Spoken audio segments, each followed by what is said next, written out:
Well, Brad, thanks so much for being on the show today. Looking forward to talking about church trends, technology, AI, all that good stuff. As we jump in, maybe to give us some context of who you are, what you do, can you share a little bit of your role at Glue, what Glue is, and then maybe kind of how you ended up to where you are today? Yeah. Hey, Dylan. Awesome to be with you today. Thanks for this. I serve as Chief Solutions Officer at this organization called Gloo, Gloo.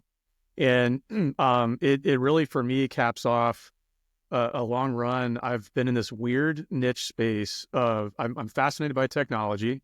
I also love business, and I love Jesus. So I've been kind of in different ways trying to figure out how to combine all those things and get to the points of intersection on that Venn diagram, if you will. So I long time ago, back when it was early days, started a church website company and was trying to help pastors get them convinced that this internet thing was going to turn out and you probably should think about it.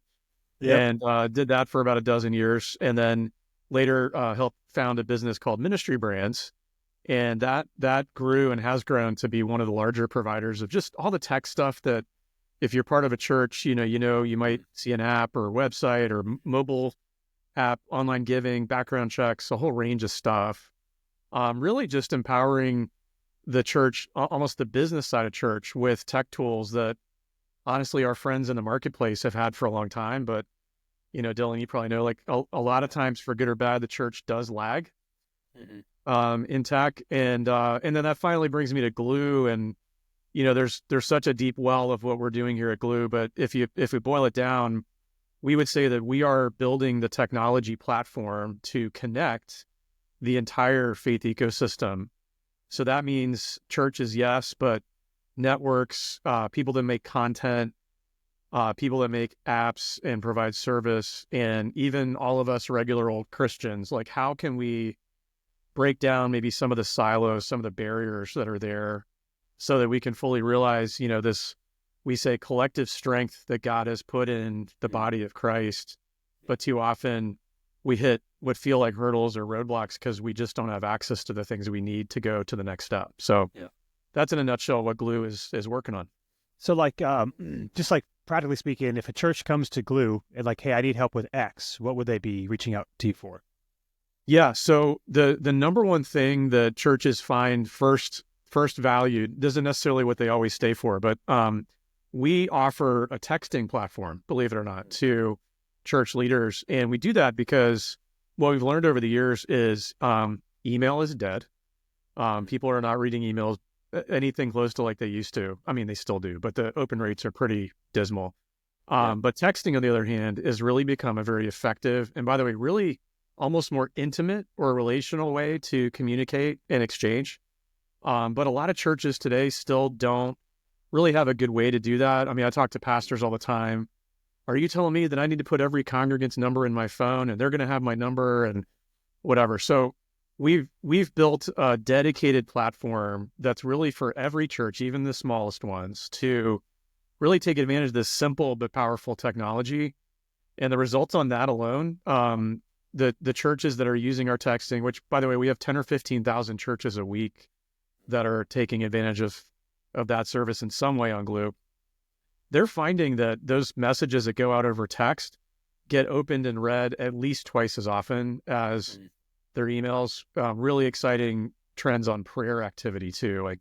Believe it or not, you can pray over text with someone.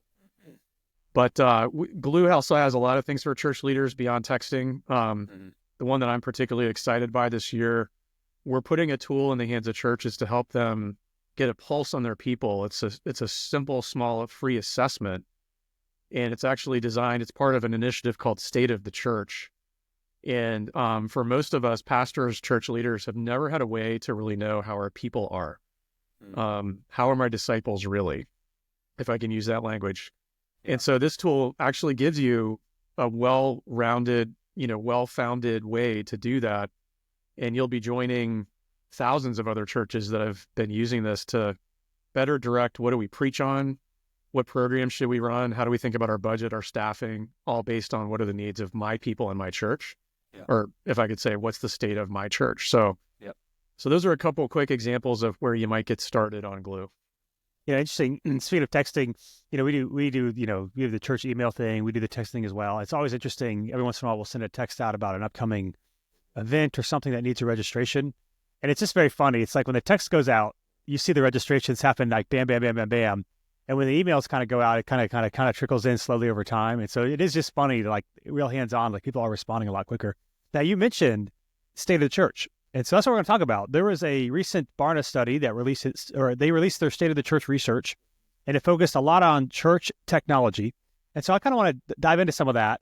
Maybe start with this. And what was the most surprising thing to you in their report as you kind of read over it?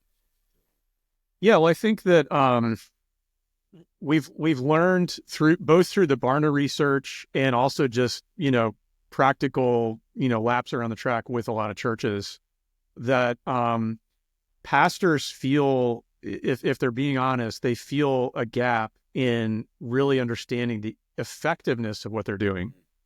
So that's from the pastor's point of view. The leaders would say, is any of this really working? The things I used to do to move my attendance, my baptisms, my giving forward, those things I used to do are not working like they used to. It seems like something's shifted, right?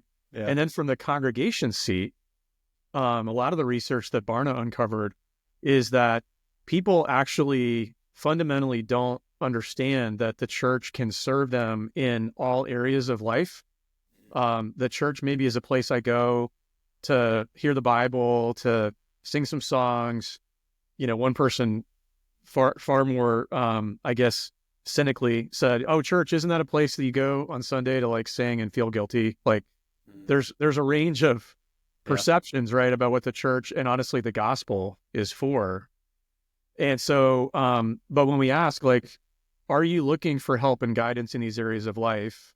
And we actually go through, we'll get to this, but what are called the 7 dimensions of people flourishing, things like relationships, my sense of purpose, my health, mental and physical health.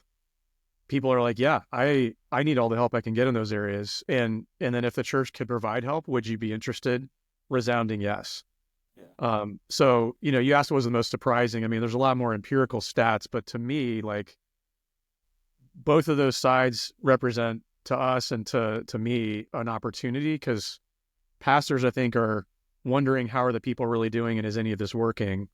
Right. People are saying, hey, the stuff that I'm really weighed down by in life, I need help. It just doesn't occur to me that the church could help me. Right. And we see a great opportunity to bridge that gap together. And that's a lot of what State of the Church is about. And I'll link in the show notes, kind of the research, the state of church stuff. So if you're listening, you can kind of read along and see all the statistics. Maybe I want to start with this one. Thinking of technology, AI, one thing that stood out to me, I saw that Barna's research shows that 42% of churchgoers want pastors to address how to use AI wisely. So I think it goes back to what you're saying. It's like an all of life thing, not just a place I go on Sunday to hear, some Bible verses. Well, here's my first question before we get into this. You mentioned, you've been doing this for a while. So when the internet started to become a thing, I know this is a little bit before my time as a church leader, but I know there was a lot of resistance to the whole internet, church going websites. Have you experienced the same resistance with kind of AI, less, more, or like how is that the same or different than like when when websites started to become a real big thing? Yes. No, I love this whole question and discussion because it's not new. You're alluding to this. I mean, the internet is a great sort of context setter, but honestly, Dylan, it goes way back. Like I did some digging also before both of our times was the printing press. And I found some writings from monks at the time, when Gutenberg rolled the first pages of the Bible up, this thing called the printing press. These faith leaders were decrying this invention, saying this is the work of Satan. Everyone knows that the Bible is only to be read by trained scholars and priests, not for the, unwashed masses. And so what we see is that, I mean, through history, the church has had I'll just say complicated relationship with technology, whether you want to talk about printing press, broadcast, TV, radio, and yeah, you're right, internet. I've also spent a lot of cycles I joked earlier about telling pastors the internet was going to happen. It happened again 10 years later with this thing that we call online giving. And do we allow digital tithes and offerings in church? I mean, believe it or not, that used to be a raging debate. Yeah. And there were good, misplaced, but good objections. And so we seem to have two camps. Like when a new technology hits the scene, Christian leaders, Christians in general, tend to maybe fall either on, hey, I'm going to sit back arms crossed because I'm not sure if this is really productive or biblical or redemptive. But then you have this other camp, maybe on the far other extreme, that's like shiny object, really looks cool, gee whiz, let me go do it. And, we might suggest that both camps are extremes and there's probably room to meet in the middle. What we'd say at Glue is technology itself is really amoral. It's not right or wrong. You can use it a lot of ways, right? And of course, we're hearing all these crazy uses of AI today and things it might do. And we're all experiencing it too ourselves. But we might have an opportunity. We believe right now there's such a frenzy around AI. Right. And it's not, I know a lot of this audience probably feels like AI is a tech topic, and it certainly is. But this is one that is really a cultural phenomenon that we're in the middle of. And I mean, think about, you mentioned the internet. Like, think if the church had decided to just sit out the internet. Yeah. Like during COVID, we'd be gone. Like streaming could only happen with the internet, right? So there are absolutely redemptive, worthy uses of tech. We got to work hard to find them. And, I would say starting with a core principle we have is AI does have the potential to replace relationships. We're seeing examples of that are troubling. Yeah. And I think as church leaders and all of us, to me, one of the guiding principles is how can it support relationships, not replace them? Because God has wired us to grow in the context of relation with one another. And we think there's a lot of ways it can do that. Yeah. So speaking of that a little bit, again, 42% of churchgoers want pastors to address how to use AI wisely. I'm a pastor. So, okay. What role do you think pastors should play in guiding conversations about AI and faith? And how do you even go practically do that? Because I agree. I'm like, yeah, I'd love to help my people address it wisely. I think some people, pastor or not, leaders might be like, but I don't even know how to use it myself wisely. What's your recommendation for how to do that? Yeah, well, in the same study, 42% want to hear from their pastor, but also a majority said, I don't expect my pastor to be an expert in tech. And hopefully that's a sigh of relief for a lot of seminary trained pastors. It's like, okay, good. I don't have to know what an LLM is or understand something GPT, right? I would say, by the way, footnote, it's really good as a leader to just be curious. And if we're hearing all this buzz and we know that our congregants, by the way, are checking out ChatGPT or Perplexity or whatever, probably not a terrible idea to just check it out. I mean, not recklessly, but good to know the language, just like Paul understood the statute of the unknown God in Athens, right? Good to know that stuff. Yep. How do you do it practically, though? I think here's one maybe philosophical but really important principle. AI is making it harder and harder to spot the fake. And by that, I mean, we've all seen like crazy photos of the Pope or Taylor Swift or whatever that turns out were not real. Yep. And then also, you could easily trick ChatGPT in a hurry to give you answers on things that are not correct or never spoken by that author that claims to be attributed. That extends to Bible principles and, other life questions. If one of your congregants goes on ChatGPT and says, is it okay to divorce my spouse? Yeah. What's it going to tell them? And so I think the opportunity and the challenge, maybe the mandate for church leaders right now is more than ever, your people need help with discernment and your people need help, honestly, just old principle, but they need to be in the Word and understanding what big T truth looks like so that when something comes out that's 2 degrees off, they spot it. Yep. And that's what I mean by cultural phenomena. None of what I just said is technology, right? It's just they're facing challenges that we could have never imagined 10 years ago. Yeah, it's interesting. A couple weeks ago, I read a book called Co-Intelligence. I can't remember the author, but it was about AI. And then the next book on my list is another book on AI. And it was interesting. The Co-Intelligence book says its 2 primary goals, it's talking about large language models, ChatGPT, is to make the user happy and then to be truthful. But like its bigger goal is to like please the user. And you can kind of train it to know who you are, that sort of thing. So it will give you answers that it thinks you want to hear. And so two different people could literally type in the same question and get two different answers. And so kind of go what you're saying, try to be wise and useful with it. I think it's helpful. Um, so let's keep it in like pastoral usage, and then maybe we can expand it to like everyday life, because this is kind of relevant to me. When it comes to pastors using AI, very first to this, like how is it underutilized? And I'm guessing too, some of the ways that maybe pastors underutilize it, the average person is probably underutilizing it in the same area. It might be a little bit different. Maybe specifically for like pastors and church leaders right now, how is it being underutilized, would you say? Yeah, well, I think that pastors, here's what we know about pastors. They're really busy and they have a lot going on. A lot of people think like, oh, my pastor, his job is to preach the sermon on Sunday and maybe do some counseling, and they don't really know what else, you do. The truth is you've got an organization to run, you got a lot of people to serve, you got a staff, all those things. So the first thing I think that's underutilized is there's some great ways that AI can save time. I think that we're kind of seeing an age right now where there's some AI tools emerging, built for churches, by the way, that really help with administrative tasks. That could be everything from taking the YouTube from Sunday sermon that you preached and finding clips that you might want to post on the website or social media, or maybe taking that sermon and putting it into small group discussion guides or kids curriculum. There's tools for that, great apps that exist to basically take what would have been 8 or 10 hours of somebody's time on the staff, and now it's like 30 seconds and you're done. We're also starting to see tools that can help maybe with a little bit of analysis of trends and metrics in your church. What are we learning about attendance patterns? People, do they attend once a month, twice a month? Over the last several years, what have been trends with weather? Like all kinds of little things that maybe are non-intuitive, but Right. The biggest thing with AI is just having the imagination to ask a question. Right.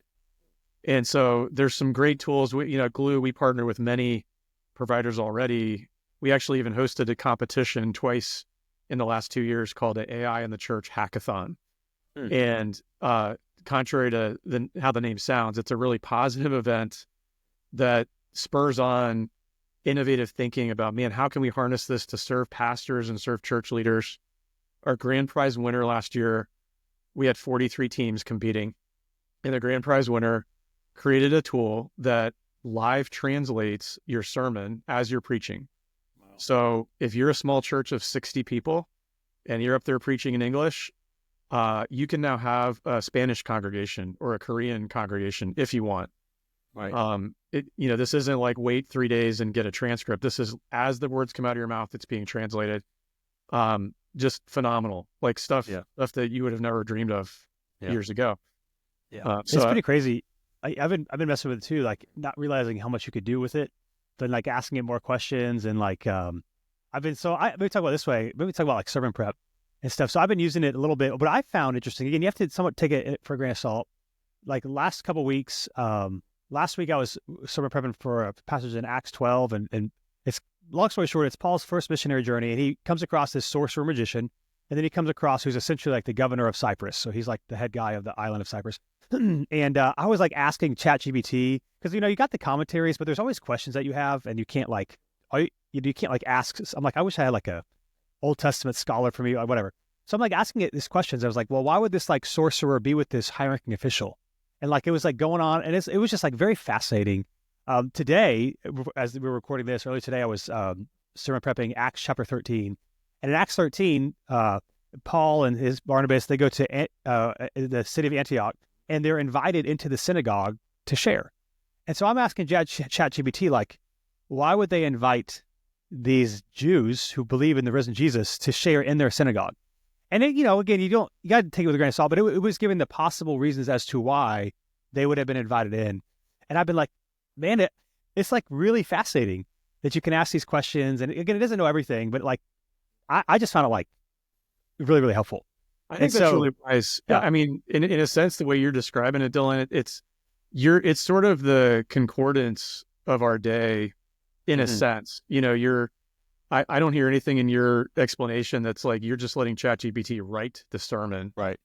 or fully just taking a break and letting AI do all the work. But you're using it as a study tool. You're using it to maybe expound or expand on points. And what we hear consistently in the research, by the way, is congregants are a-okay with kind of that type of use. Some report, it was about a third, I think, reported that they'd appreciate if the pastor disclosed Mm. that they used AI tools in the sermon prep. Um, but it's funny. We ask pastors, where do you still go for prioritizing information that you get for your ministry? And thankfully, the Bible was still number one. Like, Yeah. although it was 85% said the Bible was their main source, and I kind of want to know the other 15%. Like, what are you looking at? Yeah. But these helpful tools, I think, are just amazing to draw out things Yeah. that maybe we would not have otherwise. Yeah. And then speaking of like, I messed with it on Monday. Speaking of like saving time, we in New City where I lead, we do sermon-based community group leader guides, and I write them most every week because I'm the one that preaches primarily. And so I like gave it some prompts. I uploaded a few of our sermon leader guides to train it, and I said, write me one, and I put in my manuscript for like the week, and it was very fascinating. It formatted it correctly. I mean, most of the questions I was like, meh. I ended up taking 3 of like the 8 it gave me, and then I had to reword them. So like it's not like I was like that's kind of cheesy or I wouldn't use it, but it's just fascinating that as you can train it, learn it, use it, kind of doing some of those time saver things where you're not asking it to like write a sermon from scratch or anything like that. I have messed with like, hey, give me an outline, and I'm like not impressed by them at all. But it's like some of these things that you can do. In fact, I downloaded the Chat GPT app on my phone, and the last like 2 weeks, instead of Googling things, I've started to just like type it into Chat GPT, and it's been like I don't know, it's been very fascinating and a lot more helpful than even Google is at times. So Yeah, absolutely. Just on that point, a word for anybody in the audience that's working at a church doing marketing or communications. Mm. We're definitely seeing a sea change on search, and people are just like you are hitting Google a little bit less or a lot yeah, less, and they're doing more of that work. And or even if you do Google, we've all seen like the results page is different now, and that yeah, top result is actually a Gemini generated mm-hmm. little blurb, and so that has real implications for how do we think about our church's websites and keywords, and how is it that folks are finding us. And that's, by the way, that's among many of the reasons why at Glue we're building a lot of the infrastructure so that we don't just have to rely on secular big tech tools to Mm. drive traffic and interpret scripture and all that, but we're actually trying to contribute to the conversation a range of models. Those are the kind of the engines underneath the chat that you use. We have models that are really being informed by Bible and biblically aligned content that's trustworthy for those of us believers, to really create kind of a values aligned set of tools that are every bit as Right. powerful, but are, to your point, trained on things that we can trust. And that if I'm a pastor, I could feel good about recommending these tools to a congregant. Whereas maybe I'm Right. fascinated by ChatGPT, but Right. I don't want you to go in there if you're asking questions of spirituality or eternal Yeah. matters. It was funny.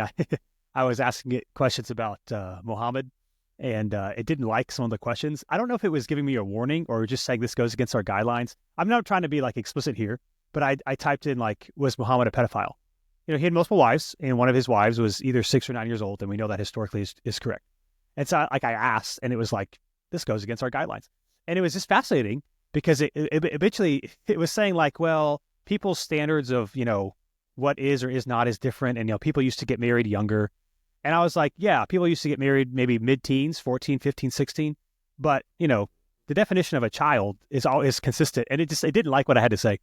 And so it was just very interesting. You do have to kind of be careful with it because it won't, it is trained to probably be pretty neutral on some things as opposed to, exactly truth for biblical. So, That's right. Yeah, you can definitely get it kind of perplexed, I guess. And it's funny, you were maybe scolding it some. We did some other research last fall of 2024, and a slight majority of American adults said that they are polite. They use their manners Yeah. with AI.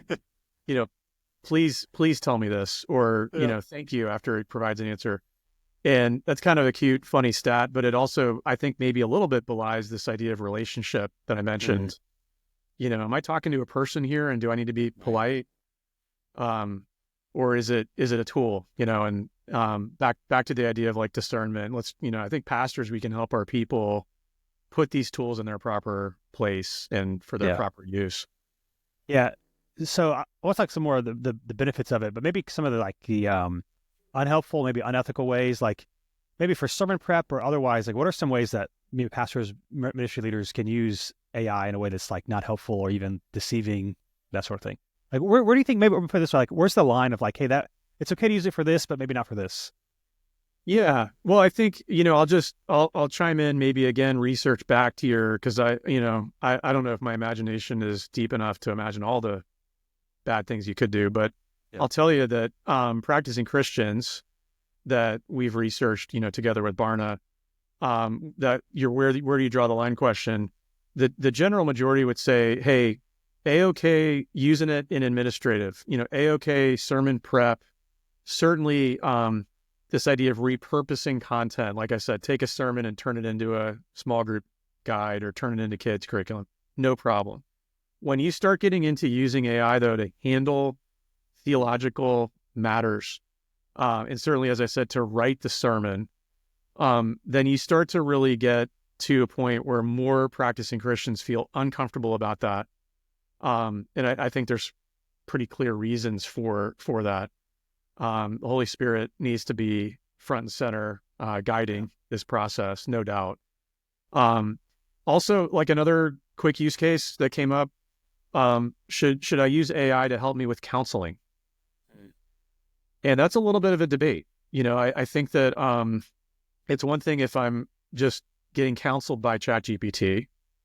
It may be another thing if a human counselor with training and experience is maybe reaching for the right words to say or phrasing or a resource. But again, all these things are getting close to relationship, right? It's like relationship with God, Son, Spirit, Father, Son, Spirit. That's troubled waters.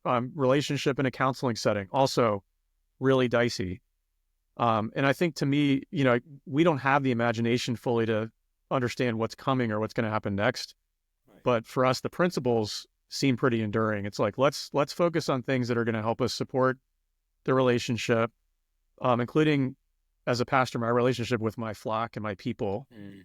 Tying kind of our topics together, AI and state of the church.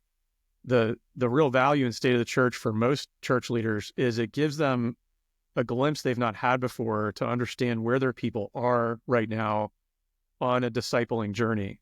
Yeah. And what I think is so interesting about that is, if you know your audience better, which that enables you to do, then you're using, maybe, like you said, Dylan, ChatGPT to look up some trends or look up an application. If you could combine those two together, which is exactly what we're working on, you're in Acts chapter 13, maybe some of the salient points God wants you to draw out are directly for this audience at your church at that time. Yeah. And knowing more about that group of people could help you better draw out the things that are meant to be said in that, that message. Yeah. As opposed to just, winging it or having a generic kind of sermon on a topic or passage. So, yeah. We love this idea, Nehemiah, there's so many examples in the Bible of data being used to inform ministry, not drive it, but inform it. Nehemiah, men of Issachar, Paul, etc. So we're excited about some of the marriage of these technologies too, to help us be a little bit more in tune with what our folks, most need to move them forward on their journeys. Yeah. And I definitely see that too. Like, if someone uses it for sermon prep, obviously the thing of like, write me a sermon, and it's not actually your sermon. The other problem with that too is like, it's just giving you information. It doesn't know your people. It doesn't know your context. It doesn't know what's going on culturally at that moment. And so it definitely has those limitations. I'm curious, speaking of like the biggest opportunities for churches to leverage AI in their ministry right now. So I can imagine somebody's listening to this, ministry or not, and you talk about that competition that you did, the large language model and making the the translation. Like that all sounds great. The average person's like, I don't even know how to do that. So like right now, maybe like what are some ways that you're seeing churches, hey, you could like use it, like whether it's, I don't know. How would you answer that? Like right now, what are some ways churches are underutilizing it that they could like start using it this week? Sure. Well, I mean, I'll mention a few, apps and friends we admire that are doing great stuff. I mean, a great group called Visitor Reach is really revolutionizing in many ways how churches reach people in their communities, and ultimately leads to more people visiting your church. Um, One of the ways they do that is using AI to basically look through your church website, your sermon archives, anything you can give it to really understand the voice of your church and also specific answers to questions that normal visitors would ask. And then the result is they can help you run marketing and promotions out on social media and et cetera. But when those folks are checking you out, planning their visit, you've got an ability to get into a conversation with them, whether it's 12 noon or 12 midnight. You've got sort of an always on agent in your voice that can answer pretty confidently. And if it gets stumped, it'll then refer the conversation to you manually. Wow. So that's a cool, little AI powered use. And then once people get in the building, we talked a lot about sermon and content prep. Another partner of ours, Church.tech, has developed just incredible tools. They've got even a thing called the Ministry Playground. So it allows you to do everything from like service planning. You're like, I'm going to preach on Acts 13. And maybe we need help choosing the music set or talking about which scripture passages complement what we're preaching on that Sunday. And that also is a tool that can help you with the curriculum for kids, youth, Spanish ministry, what have you. It also can create devotional pages that you can let your folks go through the week after you preach, let's say Monday through Friday. And those pages then can be both a devotional resource for your people, but can help you as a leader kind of track with what's resonating. Like, what are the questions they have? What are they writing in their reflections? It's anonymized, so there's nothing creepy about it, but it's giving both sides better insight. And by the way, nice benefit for pastors, really enhances recall and memory of the sermon. Yeah. Most people forget the sermon. What do they say by Tuesday or Wednesday? Yeah, that's right. So That's helpful. yeah, those are a couple, getting more people in the church, getting people to dive deeper into the content. I think are very present ways that you're seeing AI practically aid in everyday tasks. Yeah. And to what you said earlier, I mean, our recommendation is just to mess with it around, just mess with it and see how it works and see you do. I'm curious, there might not be anything, there might be a lot of things. For you personally, is there anything that you use AI, ChatGPT for whatever, a couple of years ago before this was around, you'd use it. Is there anything that you're using it for now these days other than just to like ask it questions? I'm trying to keep up with all of us are trying to stay on the edge. Yep. And I'll answer your question. It was really funny. One of the survey questions we asked was, do you use AI in your everyday life? And most people, by the way, most Gen Z said, no, I don't use AI in normal everyday life. And next question was like, okay, do you use Siri, Alexa, Spotify playlists? We had a long list, by the way, all of which are driven by AI. And the answer is, oh yeah, yep, I use all those things. So I just want to preface by saying a lot of us are using AI more than we realize. And it can be much less unnerving and, scary when you realize like, oh, that really useful tool I use all the time, powered by AI. Love that. That's great. I've personally really gravitated toward some of the visual search tools. Google, now Apple Intelligence is starting to roll this out as well. It's a behavior change too, because I have to like retrain my brain. Like, oh, the other day I was going through a house I'm buying and I saw some weird plate in the ceiling, and it looked like it'd been there 20 years. I'm like, I wonder what that plate is for and if it's important. So I just pointed my camera, circled it. Immediately Google's like, oh, that's a security system from this brand. Things like that. And then also image generation. I do enough little light design work to be dangerous for presentations and meetings and such. I've really stopped using stock images or images I find on Google, and I just make them. So it's like I need a picture of a shaft of wheat growing in a field with a light sunset in the background. Yeah. What do you And use for that? Is there a I've been specific? using Midjourney a good Okay. bit. It's a little bit weird to get used to, but it can generate some cool results. Okay. Honestly, some of the Adobe tools, I mean, Photoshop itself, but even some more accessible ones for average people, Canva, they're all Mm, starting to roll out right. with some of those generative image tools. Um, we're not there yet on images that have text. Mm, And we've all probably seen jokes about, adds like a sixth finger on people's hands and the teeth look weird. So, but that's all getting better. yeah. But man, I mean, I was on a plane ride the other day, and by the time I landed, I had generated some really stunning images for a presentation, Yeah. and they're unique and the only ones in the world, and didn't have to pay any royalties. So that's pretty That's cool. amazing. Yeah. That's cool. I'll look that up. I also saw some images actually the other day for my podcast. I was like messing around, like trying to make a new podcast logo, and it was not the tech, like it was not going well. Maybe I Yeah. should try some other things. Yeah, I don't get there. I remember again that book I read a couple weeks ago. It said the version of AI that you're currently using is the worst version you will ever use. And Sure. so of course it's all getting better. So how about this easy question? If Jesus were doing ministry today, how would he use technology? Man.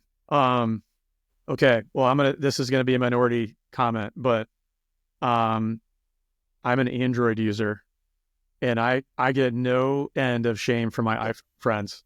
Yeah. So I feel like Jesus might use Android because he's going to go hang out with the least of these. And we Okay. all of Like us it. green bubble text people, we feel your shame. We get it. Yep. Um, Or he might turn water into wine for you guys and turn he those might, green bubbles blue, maybe. But he might. Fair point. That's good. Um, but yeah, I think back to the relationship idea, like I've been on enough social media platforms, and by the way, here at Glue, we work with a number of evangelism ministries that are reaching people in close and far areas that could not be reached in any other way these days, other than technology. Yeah. I've been on the other end of the keyboard chatting with people late at night who have real questions about God, about His existence, about the world we're in, and does it mean anything? People are really hurting. And, we know that Jesus always went to folks that, were cast out. I mean, there's an incredible ministry that just focuses on the gaming community, which virtually no church is thinking about. But I just imagine, that Jesus, if he were hanging out today, I do think he'd be leveraging technology. He did, by the way, I've heard some great theologians talk about maybe the reason Jesus came when he did, and could spread as effectively as he did, was the fact that the Roman roads had been built. That's technology. Yeah. And so today, social media, internet, AI, these are like the Roman roads of our age. And Jesus leveraged those. Paul did too. And so I'm like, okay, if I imagine that as a model, then what am I doing redemptively with this technology? Could I use it to reach someone, spread hope?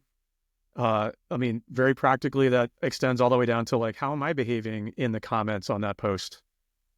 Yeah. Am I joining in with all my friends that want to get some off their chests?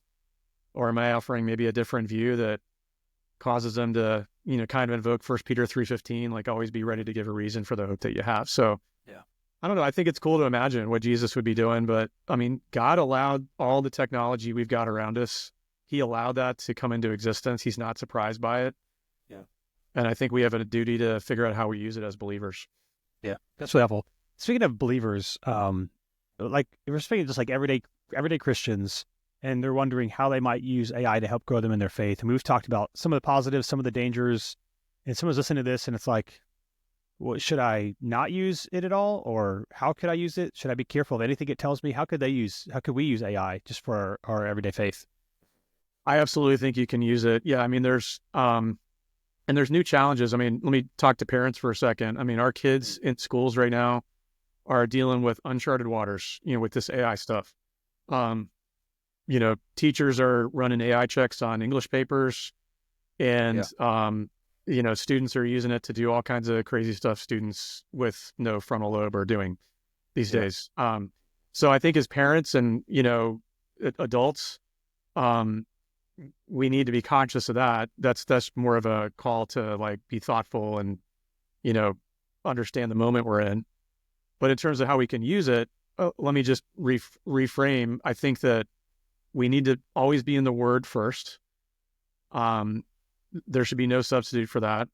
Yeah. But outside of administrative things like meal planning and travel planning and those sorts of things, which are cool and time saving, I really think you can use ChatGPT or other generative tools to ask questions about how do I break through to my spouse, or how do I handle that difficult coworker, and give me 3 ways to start a conversation in the break room.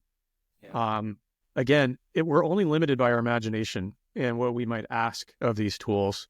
And then when it gives you the answer back, to have the discernment and have the presence to say, okay, that answer sounds great. Does that align with what I know to be true from God's word? Yeah. If it's a no, obviously check it. If so, yeah, I mean, that can be super useful in like everyday patterns of life. Yeah. So Yeah. today, ChatGPT is obviously the thing we think about, but there's tools on the horizon that are going to help us with our health. Where, later this year, Lord willing, we're going to be also putting some contributions out into the space for believers to have better access to resources they didn't know existed, from great theologians and writers and videographers, but meet them in a specific moment of need. Yeah. So there's a lot coming, stay close. And like I said earlier, be curious. Yeah. I think too, again, I'm only about a month into actually using it more heavily. My thoughts on are some of what you said. I think asking it theological questions is tricky because it's not gonna, it's that would be hard. What I have found is, you can, train it. Hey, I'm a Christian. I value the scripture. I believe Jesus is Lord. That can help color a little bit. But what I found is really helpful is like asking it questions about biblical texts. So not necessarily like, is the Trinity biblical or unbiblical? It's like, yeah, what I mean, obviously we would say it's biblical, but like, I don't think like that's helpful. But it's like, hey, this Romans 1, what are the key takeaways, or what is this trying to say? Because then it's less, I mean, it's all still somewhat subjective, but it's like actually like condensed to that text. I found that to be really helpful, is to kind of train it in those ways. Even like I mentioned, some of my sermon prep is like giving it specific texts and asking it questions about that text. I found that to be kind of really helpful, personally. And yeah, we'll kind of see what goes from there. What about this? Speaking about practicing Christians, this is another thing from the State of the Church I found interesting. It said practicing Christians are more likely than those of no faith to say it is wrong to use AI to answer questions about religion. So speaking of our conversation. So it was 33% to 23%. So I guess 33% of Christians said it would be wrong. 23% of non-Christians would say it's wrong.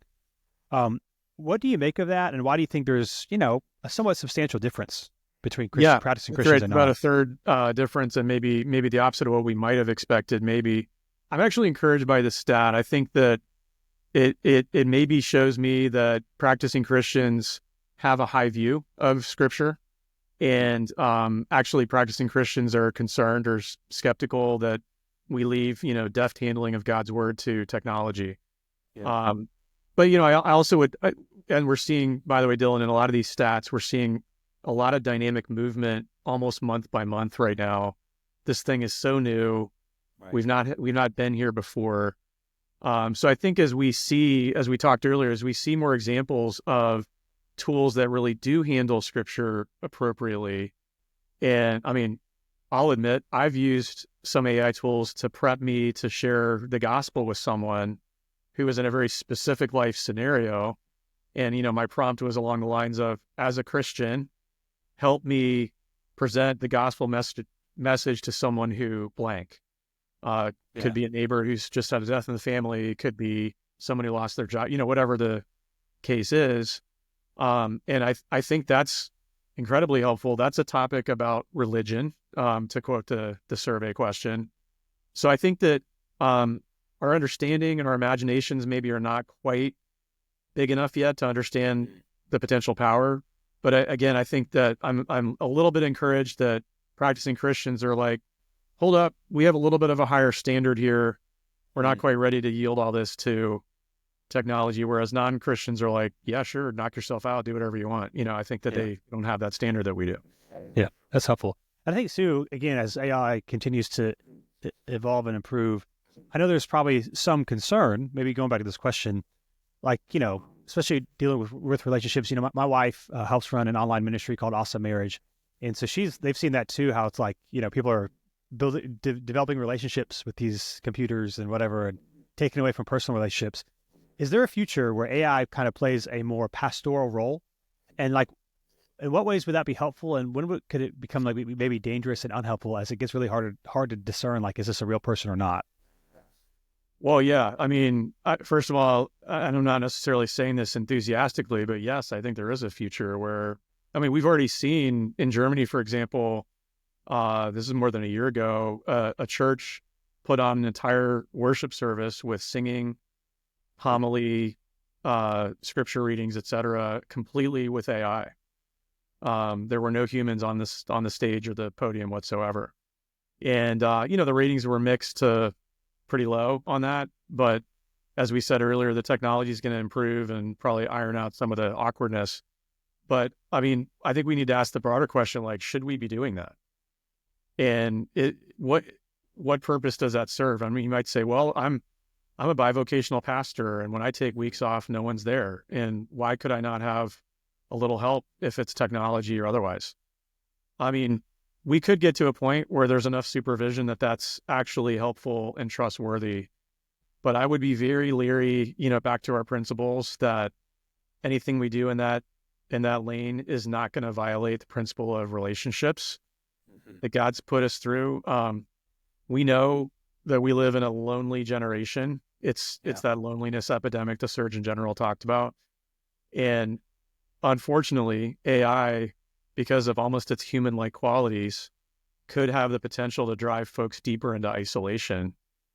And I think we as believers need to be doing everything we can to promote connection and promote relationship, but also grapple with some of these conveniences and realities that could be helpful. Yeah, yeah, that's helpful. I don't know if there's an answer for this.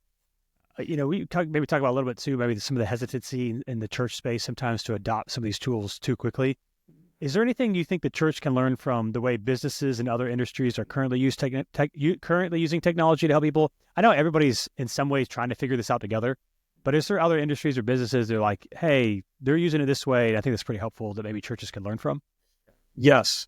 And here's the number one way I'd answer this, Dylan. This is like a passion subject for me. Businesses, I mean, we're all subject to this in the marketplace these days, are getting very good at hyper personalization. If I'm on Amazon looking around and you're on Amazon, you and I are going to get like different texts 30 minutes later, different recommendations. Like, we're kind of used to this now. Right. And what the principle there is that everyone's on a unique journey. They call it the customer journey in the business landscape.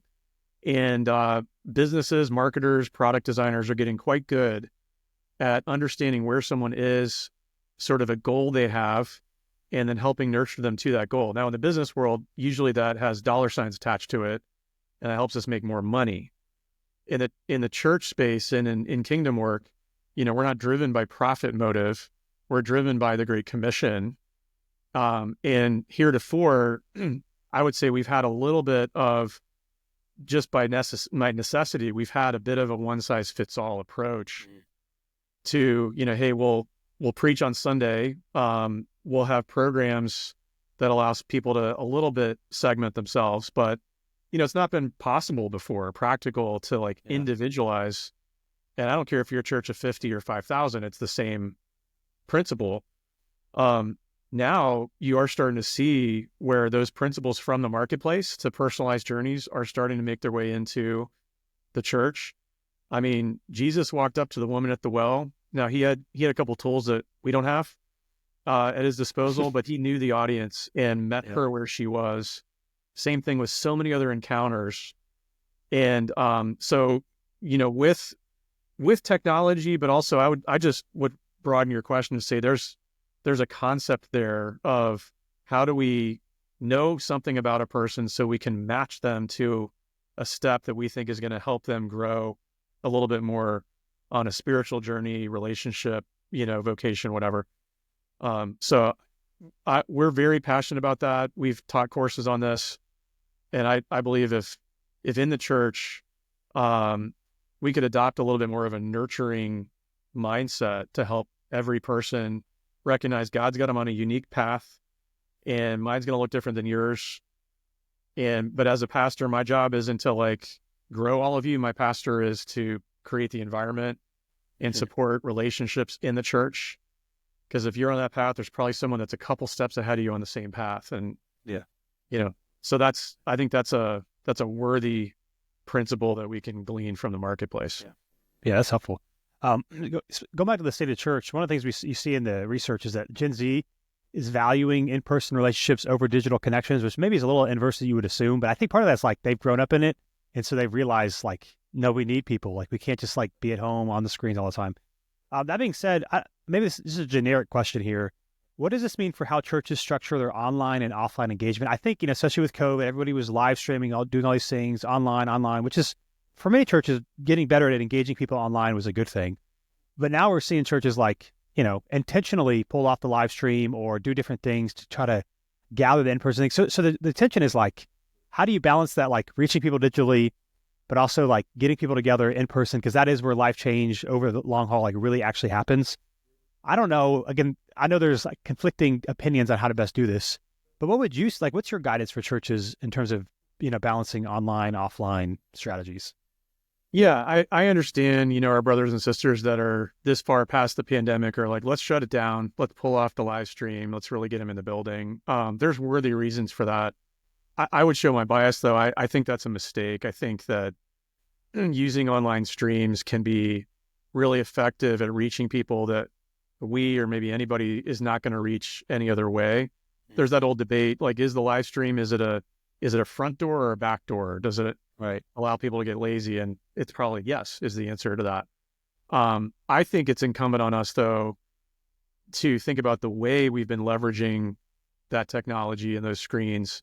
And back to your point in the Gen Z questions we asked, maybe counterintuitive to a lot of us, non-digital natives that didn't grow up with this stuff, our younger Gen Z and Gen Alpha respondents would say, yeah, we're on screens way too much. We understand that. We get it. So they are hungry for connection. But they also have a different view of relationship forming than maybe older of us do.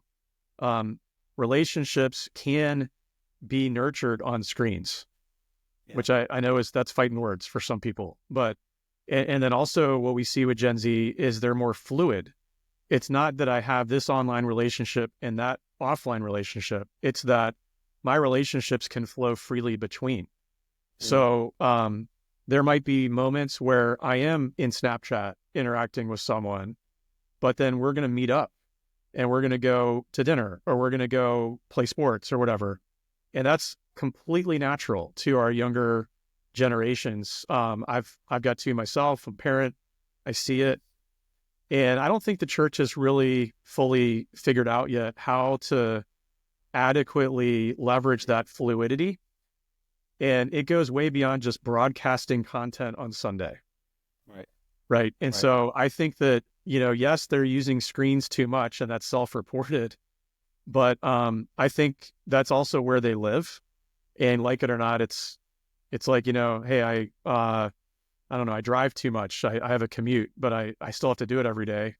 So it's just kind of part of life. And more what we're finding is what works in this generation is meet them where they are. Yeah. But I think that, technology is not like a little program or a ministry we have. It's deeply embedded in the work of the church. Yeah, that's helpful. Well, Brad, this conversation has been really great, diving into some of these things. Again, we'll link to Glue, research, all that stuff in the show notes. Maybe we could kind of wrap in with this kind of last question. As you think about the future, I mean, obviously we talked a lot of benefits, some of the negatives. I don't know if prediction is a fair thing to say because it's man, who knows? But I don't know. Are you more excited, more nervous? Where are you and where do you think things might be headed in the next 5 years? I am wildly excited. I think that technology, I'm so grateful that I live in the time I live in. Others might feel the opposite, but either way, it's no accident. God put us here for this time and this place and this set of tools that we've got available to us. Men and women will use these tools adversely, but I mean, think about what's happening with Bible translation right now. Think about what's happening with ministry around the globe, including closed countries. Think about our generations that are growing up, like we said, in these technology native worlds. And we have an opportunity as a church, by the way, more cheaply and more accessibly than we've ever before had, to leverage these tools. I don't have to have $1 million fancy, fog machine budget to reach people and nurture them. It just might look different than what we're used to. But I'm very excited for where we're going. And, we're seeing, our core belief at Glue is God will change the world through a thriving church community, one life at a time.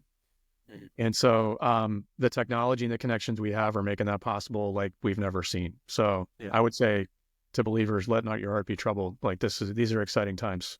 Yeah, that's great.